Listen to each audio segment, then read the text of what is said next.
Ang pamilya Smith. Ito ang pamilya Smith. Si Tatay Smith, Nanay Smith, Obet Smith, at Ollie Smith.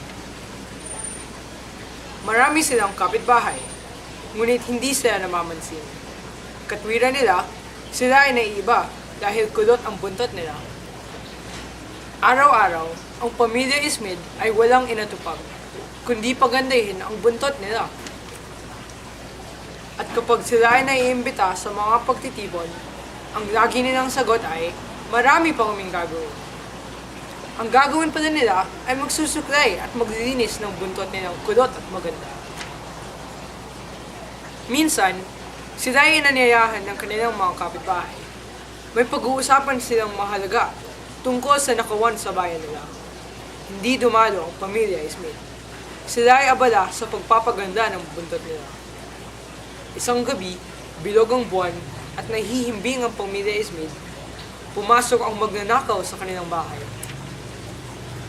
Inakot ng magnanakaw ang lahat ng gamit ng pamilya Smith. Ang magnanakaw ay nagmadali kaya ang malaking banga ay kanyang nasanggi. Nabasag ang banga. Nagising ang pamilya Smith. Silang lahat ay umigik. Magnanakaw! Magnanakaw! Ang sigaw ng pamilya Smith.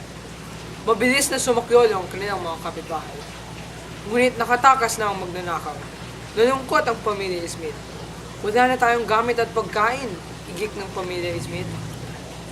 Kinabukasan, ang pamilya Smith ay dinalhan ng damit at pagkain ng kanilang mga kapitbahay. Salamat sa inyong lahat, sabi ni Tatay Smith na nahihiya. Tayo po ay magkakapitbahay. Dapat po tayong magtulungan, sagot ng kanilang mga kapitbahay. At simula noon, ang pamilya Smith ay natuto ng makipagkapo-baboy. Ang pamilya Smith.